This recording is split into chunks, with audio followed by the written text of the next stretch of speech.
Welcome back on sale study. आज हम बात करने वाले हैं इलेक्ट्रिक फ्लक्स के बारे में। ठीक है, तो इलेक्ट्रिक फ्लक्स यानी कि हिंदी में बोलते हैं विद्युत फ्लक्स। इसको समझने से पहले हम कुछ बातें करेंगे। ठीक है, मान लिया यहाँ पे कोई पानी बह रहा है। ठीक है, वाटर का फ्लो है, कोई नदी है, उसमें से पानी बह रहा है। जो पानी पूरे में बह रहा है, यदि आप इस प्रकार से, हमारे पास कोई एक ऐसी सीट है, पेपर की सीट है। ठीक है, इस सीट को आपने इसके ऐसे परपेंडिकुलर रख दिया, आपने सीट के इसके परपेंडिकुलर ऐसे रखा है, तो आप देखेंगे कि मैक्सिमम वाटर जो पानी है, मैक्सिमम इसका जो एरिया है फ्लो होने से इसके पेपर के थ्रू सबसे ज़्यादा है जब आप इसको ऐसे एकदम इसके परपेंडिकुलर रखेंगे। बात समझ में आ रही? यदि आप इस सीट को, ये पेपर जो पेज है, इस सीट को आप इस जो फ्लो हो रहा है पानी, ठीक है, यदि आप फ्लो होने के आप ऐसे रख दें, ठीक है, आप जब ऐसे रखेंगे तो आपसे पूछा जाए कि अब जो एरिया है, क्रॉस सेक्शन एरिया जहां से पानी फ्लो हो रहा है, वो कितना, तो जीरो होगा। कितना होगा? जीरो। क्योंकि जब आप इस तरीके से ऐसे रखेंगे, ठीक है, तो पानी इस डायरेक्शन में फ्लो हो रहा है, तो ये वाला जो एरिया है, ये वाला जो एरिया वो कितना है? जीरो है। क्योंकि जो ये पेज है, यहाँ पे जो इसका एरिया नहीं है, ये एक लाइन की तरह है। ठीक है, लंबाई इनकी चौड़ाई, इसका मोटाई कुछ है ही नहीं। बात समझ में आ रही? तो इसका जो एरिया है वो कितना है? जीरो है। तो यहाँ से पानी अभी कितना फ्लो हो रहा है इसके थ्रू? यहाँ से कुछ भी नहीं हो रहा है, क्योंकि एरिया ही कुछ नहीं है। ठीक है, यदि आप इसको जब ऐसे रखेंगे तो आप देखेंगे कि जो पानी यहाँ से फ्लो होगा इसके थ्रू पेपर के, वो सबसे ज़्यादा होगा। यानी कि पानी में जो रुकावट होगी, जब आप इसको ऐसे परपेंडिकुलर रखें, दूसरे शब्दों में ऐसे बोल सकते हैं, जब आप इसको परपेंडिकुलर रखेंगे तो पानी में जो रुकावट होगी वो सबसे ज़्यादा होगी यदि आप ऐसे रख देंगे। ठीक है, यदि आप ऐसे रखेंगे तब पानी में रुकावट सबसे कम होगी। बात समझ में आ रही? ठीक है, तो ये क्या है? रुकावट है। ठीक है, ये कैसे हो रही है? ये हमने पेज रखा है। ठीक है, तो ये जो फ्लक्स है वो यही है। यदि हमें ये पता चल जाए कि हमने ये जो एरिया रखा है, पेपर के सीट रखा है, इसका कितना एरिया है और इसके पॉइंट, ठीक है, यहाँ पे जो पूरे में एरिया जो वाटर फ्लो हो रहा है, यहाँ पे पॉइंट पे, किसी भी पॉइंट पे हमारा जो फ्लो की डायरेक्शन है वो हमें फ्लो पता हो वहाँ पे कितना है, तो हम क्या करेंगे, उस फ्लो का उस एरिया से यदि मल्टीप्लाई कर दें तो हमें पूरा फ्लक्स के बारे में पता चल जाएगा, यानी कि रुकावट कितनी हो रही है वहाँ पे। ठीक है, ऐसी आसान भाषा में, यानी कि मोटी भाषा में हम ऐसा समझ सकते हैं। ठीक है, यदि आपसे बोल दें, यदि इसको ऐसे न परपेंडिकुलर न रखकर हम पेज को ऐसे कर दें, ठीक है, तो क्या होगा, जो रुकावट है वो थोड़ी सी कम हो जाएगी। आप देखो यहाँ से जो पानी, जो एरिया यहाँ पे अभी क्या, अभी जब आपने पेज रखा तो आप देखो यहाँ पे इसने कितना एरिया कवर किया, इतना एरिया कवर किया। ठीक है, बात समझ में आई? यदि आपने ऐसे कर दिया, ठीक है, जब आपने ऐसे किया तो इसका हम यदि पॉइंट लगाएं इस पे, तो यहाँ पे पेज, ये यदि इसको ऐसे पकड़े हैं तो इसका ये आया पॉइंट, एक इसका ये आया, तो इसमें जो एरिया यहाँ पे जो बना वो कितना बना? वो इतना सा बना। तो एरिया क्या, ये क्या हुआ? ये कम हो गया। तो कहने का मतलब रुकावट, जब आप इसको किसी एंगल पे टिल्ट कर देंगे तो रुकावट कैसी हुई? कम हो गई। तो ये ज़्यादा या कम जो हो रहा है, यही क्या है? फ्लक्स है। बात समझ में आ रही? अब हम इस कॉन्सेप्ट को कहाँ अप्लाई करेंगे? इस कॉन्सेप्ट को हम अपने ये इलेक्ट्रिक जो फ्लक्स है इसमें अप्लाई करेंगे। बात समझ में आ रही? तो हम इसको अब समझेंगे। यहाँ पे पानी नहीं होगा, ठीक है, यहाँ पे क्या है? यहाँ पे इलेक्ट्रिक फोर्स लाइन है, इलेक्ट्रिक फोर्स लाइन है। बात समझ में आ रही? यानी कि कहने का मतलब वैद्युत बल रेखाएं हैं। तो वैद्युत बल रेखाएं कैसी होती हैं? ये जो होती है वो कॉन्टिन्यूस होती हैं। यदि आप यहाँ से चल रही हैं तो ये सीधी चलती है। ठीक है, तो ये हमारे पास कुछ इस तरीके से वैद्युत बल रेखाएं हैं।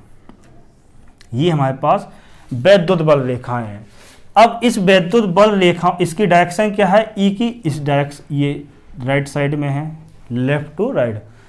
अब देखो यहाँ पे हमने यदि कोई पेपर सीट इस प्रकार से रख दी, ठीक है, इस प्रकार से इसके परपेंडिकुलर रखा है, तो यहाँ पे जो रुकावट होगी वो सबसे ज़्यादा होगी।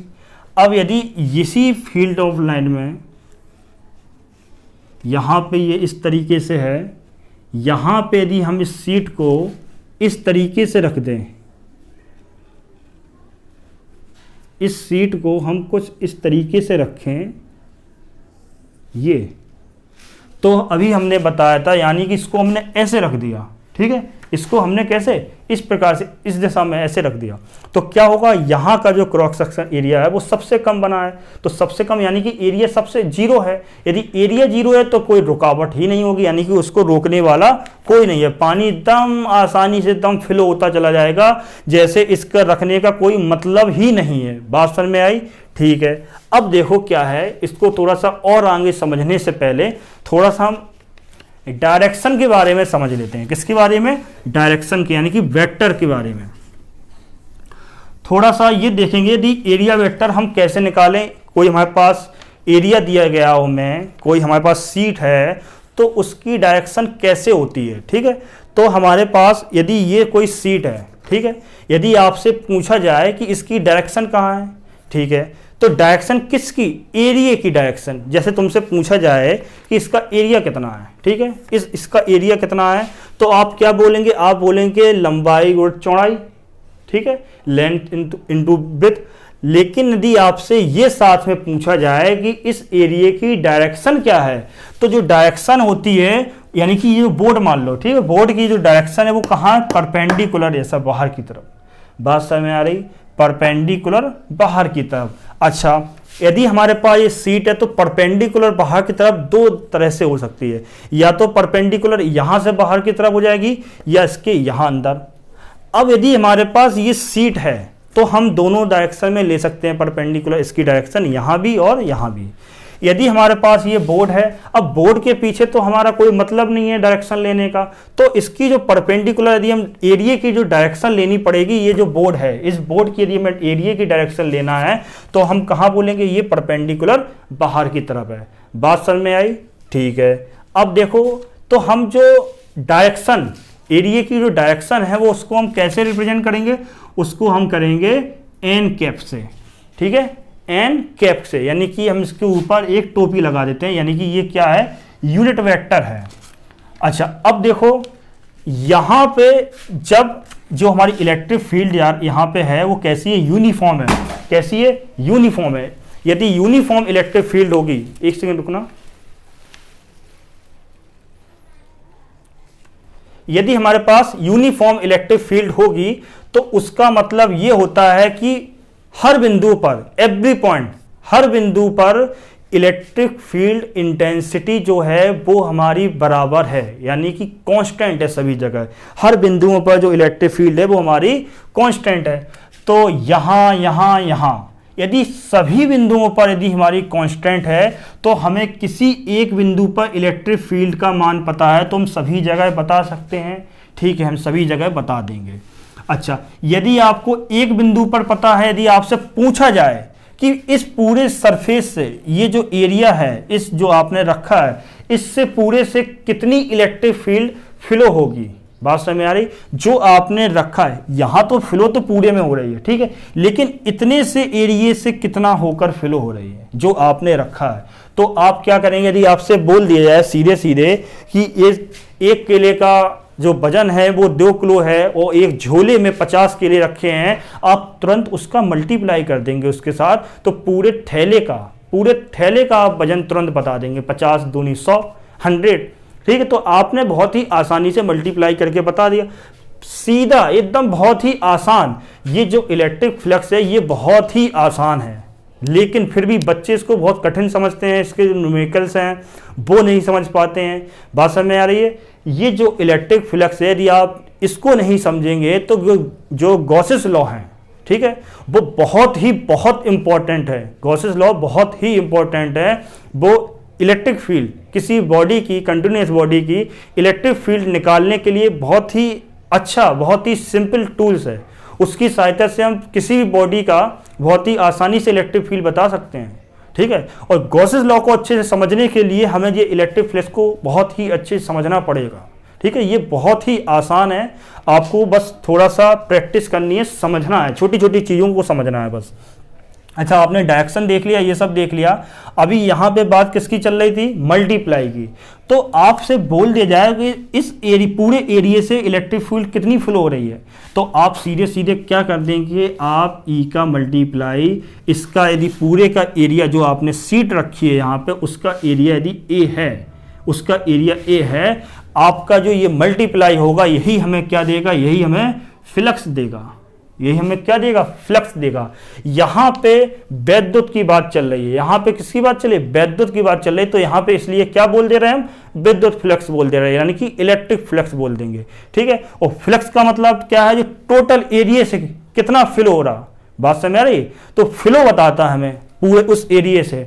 ठीक है, अब देखो यहाँ पे एक ये केस हो गया, एक केस ऐसा हो गया जब हमने ऐसे रखा था, इसके पैरेलल में रखा था। ठीक है, तो अब क्या किया जाए कि हम इसकी कुछ डायरेक्शन में टिल्ड कर दें, जो आपने जो सीट रखी है वो किसी डायरेक्शन में टिल्ड कर दें, तब क्या होगा, तब ये होगा कि हमें किससे मतलब है, हमें मतलब है इसके डायरेक्शन से भी। किससे मतलब है, इसके डायरेक्शन से भी। इसकी डायरेक्शन क्या है, ठीक है, क्यों मतलब है डायरेक्शन से, अभी आपने देखा ना, क्या देखा, यदि आप ऐसा कर रहे हैं तब ज़्यादा है, ऐसा कर रहे हैं कम है, तो इस जो पे आप रख रहे हो सीट, इसके डायरेक्शन पे भी फ्लक्स डिपेंड करता है, कम और ज़्यादा। जब 90 डिग्री पे होगा तो तब मैक्सिमम फ्लक्स होगा, जब इसके पैरेलल होगा यानी कि इसकी जो 0 डिग्री पे होगा तब यहाँ पे सबसे मिनिमम यानी कि 0 फ्लक्स होगा। बात समझ में आ रही। अब 90 और 0 को छोड़कर किसी और डायरेक्शन में हो, इस तरह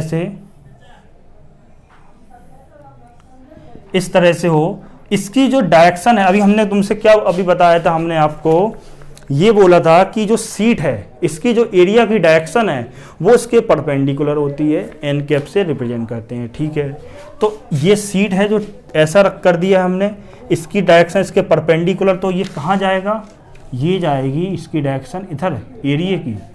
बात समझ में आ रही।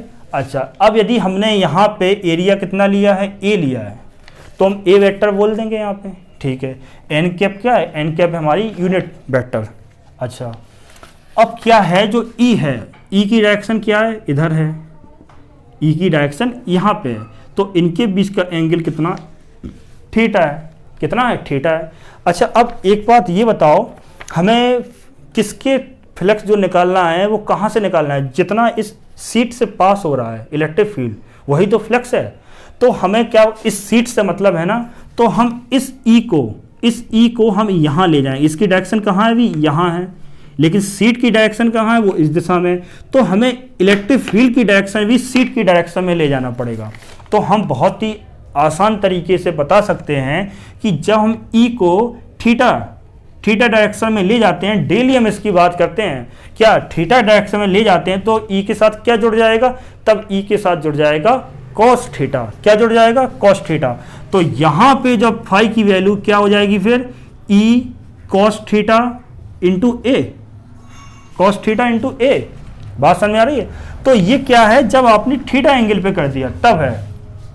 अच्छा, यहाँ पे आप ऐसे लिख सकते हो उसको, ई ए कॉस थीटा, ई ए कॉस थीटा। ठीक है, जब आपने ई ए कॉस थीटा कर दिया है तब यहाँ पे देखो आप इसको वेक्टर फॉर्म में लिख सकते हैं, क्योंकि जो ई है वो भी क्या है, वेक्टर क्वांटिटी है, और जो एरिया है वो भी वेक्टर क्वांटिटी है, क्योंकि अभी हमने बताया ई ए की जो एरिया है उसकी डायरेक्शन होती है, इसलिए ये क्या, इसका मतलब है कि ये वेक्टर क्वांटिटी है एरिया। तो इसको जब आप वेक्टर फॉर्म में लिखेंगे तो फाई बराबर, अच्छा यहाँ पे समझो जो फाई फ्लक्स है वो एक क्वांटिटी है, उसकी कोई उसे डायरेक्शन से मतलब नहीं, ये डायरेक्शन में डिपेंड होते हैं, इनकी जो क्रॉस मल्टीप्लिकेशन है इनका डायरेक्शन पे ये डिपेंड करता है। लेकिन जो वैल्यू फाई की आती है वो फाई की वैल्यू जो आएगी वो कैसी है, उसमें कोई दिशा नहीं, यानी कि वो एक अदिश राशि है। कौन, ये फाई। बात समझ आई। देखो यहाँ पे कैसे आप यहाँ से आसानी से लिख सकते हैं, E vector dot A vector, इसको क्या लिख सकते हैं, E vector dot A vector. जब आप इसको ओपन करके लिखेंगे तो आप लिख सकते हैं ई ए कॉस थीटा, क्योंकि जब डॉट प्रोडक्ट हटाते हैं तो कॉस थीटा आता है। बात समझ में आई। अच्छा, अब देखो यहाँ पे अभी ये वाला हमने किसके लिए बताया था, ये हमने तब बताया था जब कैसा रखा हो, परपेंडिकुलर। इसका मतलब क्या है, एंगल कितना हो, ये 90 हो, इनके बीच का जो इनके जो एंगल है वो कितना हो, 0 हो, जब आप इसको ऐसे परपेंडिकुलर रखोगे तो इसकी जो एक एरिया की जो डायरेक्शन है वो कहाँ होगी, इस डायरेक्शन में होगी। एरिया कहाँ होगा, यहाँ होगा। जब एरिया भी यहाँ होगा, ई भी यहाँ है, दोनों इसी डायरेक्शन में, तो थीटा कितना हो जाएगा, 0। कब, जब आप इसको परपेंडिकुलर ऐसा रख देंगे तब एरिया की डायरेक्शन इससे 0 हो जाएगी। बात समझ में आई? यानी कि आप जब 90 डिग्री में ऐसे रखेंगे तब एरिया की डायरेक्शन, हमें एरिया की डायरेक्शन से मतलब है आपने कैसे सीट रख रहे हैं परपेंडिकुलर, लेकिन एंगल कितना आ रहा है, वो आ रहा है 0। तो 0 किसका एंगल है, आपने तो रखा परपेंडिकुलर, तो 0 जो एंगल है वो है इलेक्ट्रिक फील्ड और एरिया वेक्टर के बीच का एंगल है। बात समझ में आ रही? तो जब आप 0 रखेंगे तो हम जानते हैं cos 0 डिग्री, cos 0 डिग्री की वैल्यू कितनी होती है, 1 होती है। तो 1 रखेंगे तो कितना आएगा, ई ए cos थीटा। बात समझ में आ रही? तो ये हमारा क्या आया, ये हमारा आ गया इलेक्ट्रिक फ्लक्स। अब हम इसी को थोड़ा सा और समझते हैं। जब हम इलेक्ट्रिक फ्लक्स के बारे में बात करते हैं तब ये भी समझना जरूरी हो जाता है कि क्लोज्ड सरफेस, ओपन सरफेस, ये दोनों क्या बला हैं। बात समझ में आ रही? यानी कि खुला पृष्ठ और बंद पृष्ठ, इनके बारे में जानना बहुत ही जरूरी है। अभी तो यहाँ पे लग रहा है बहुत आसान है, वास्तव में आसान है। सीधे सीधे बस क्या है, कुछ नहीं है, बस ई की डायरेक्शन ये है, ए की हमें डायरेक्शन पता हो, दोनों के बीच का एंगल पता हो, तुरंत यहाँ पे निकाल देंगे, कहीं कुछ नहीं है। ये अभी इतनी देर से क्या समझने के लिए बकवास हो रही थी, ठीक है, हमने समझ लिया। कंक्लूजन क्या निकला, कंक्लूजन में इतना सा निकला कि आपको बस एरिया की जो इलेक्ट्रिक फील्ड की डायरेक्शन पता है ई, और जो आपने यहाँ पे पृष्ठ रखा है, कोई भी सरफेस रखा है, उसकी डायरेक्शन ए, इन दोनों के बीच का एंगल पता हो थीटा, तो बस इसका क्रॉस मल्टीप्लिकेशन करके इसका कॉस के साथ एंगल रख दो और आंसर निकाल लो। बहुत ही आसान है। लेकिन थोड़ी सी कठिनाइयां तब पड़ जाती हैं जब क्लोज और ओपन सरफेस की बात होने लगती है, यानी कि बंद पृष्ठ और खुले पृष्ठ की। तो हम बंद और खुले पृष्ठ को जब गॉस प्रमेय समझ पढ़ेंगे तब बहुत अच्छे से समझेंगे, लेकिन अभी आपको थोड़ा सा उससे परिचय करा देते हैं आखिर ये बला क्या है। ठीक है, तो ऐसा पृष्ठ, ऐसा 3 डायमेंशन, यानी कि ऐसा 3 डायमेंशन कोई पृष्ठ हो जो स्पेस को 2 भागों में विभाजित कर दे। जैसे एग्जाम्पल, ये हमारे पास पृष्ठ है पूरा, तो ये जैसे बॉल है, ये क्या है, कोई बॉल है। आप इस बॉल के अंदर कुछ अलग एरिया स्पेस है और बॉल के बाहर का स्पेस अलग है। कैसे? ऐसा स्पेस होना चाहिए कि 2 भागों में विभाजित करे, और ये हमें कैसे पता चले 2 भागों में विभाजित हो रहा है। यदि हमें उसके अंदर से बाहर जाना है तो हमें बीच से चीरते हुए उसको, यानी कि क्रॉस करते हुए हमें दूसरी उस पार पहुंच पाएंगे।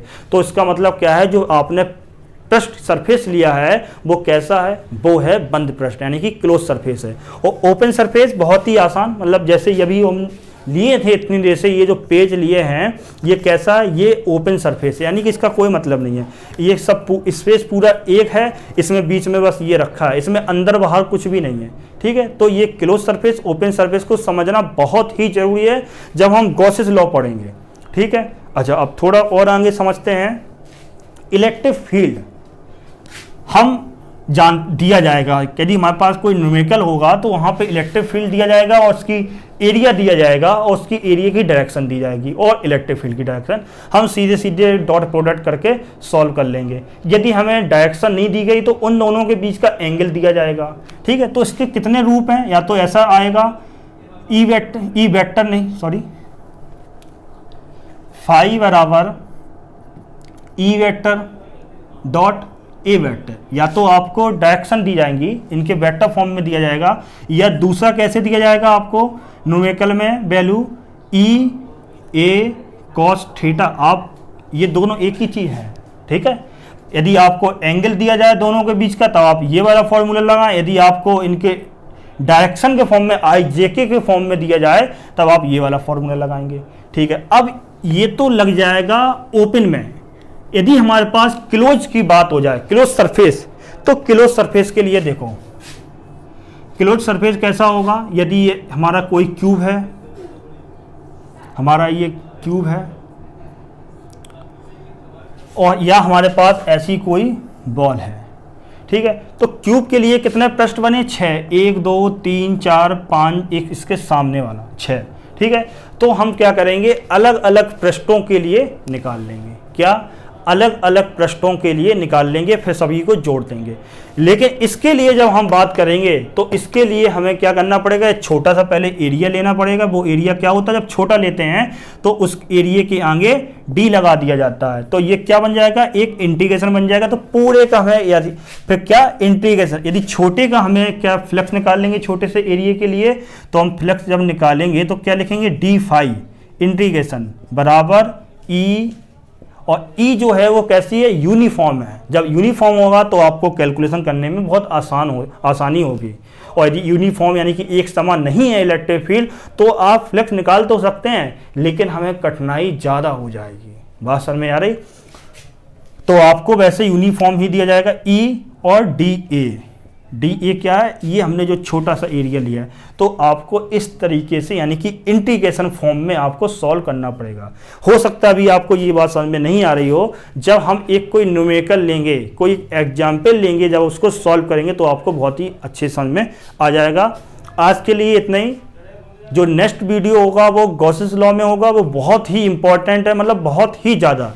यदि आपने गॉसेस लॉ पढ़ लिया तो ये जो फर्स्ट बुक है इसका जो आधा पार्ट इलेक्ट्रिक वाला, आप लगभग इसको बहुत ही अच्छे से समझ जाएंगे। इसको यूज करने जो का तरीका है, जो पूरे जितने कॉन्सेप्ट अभी तक आपने पढ़े हैं सभी को बहुत अच्छे से समझ जाएंगे। ठीक है, तो आज के लिए इतना ही। Thank you so much.